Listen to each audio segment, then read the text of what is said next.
तुम्ही पाहत आहात MCN न्यूज मराठी। सामान्यतः आपल्या प्रियजनांच्या निधनानंतर त्यांच्या अस्थींचे विसर्जन आपण नदीत करतो।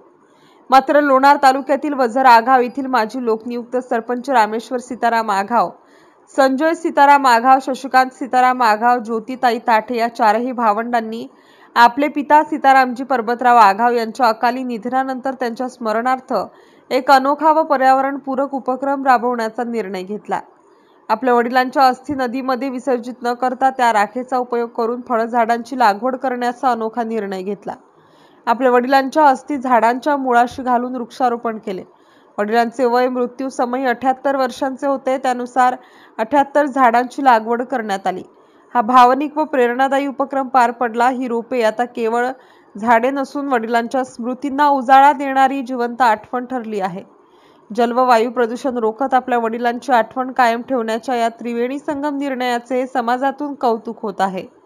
MCN न्यूज मराठी करिता भूषण शेटे, लोणार।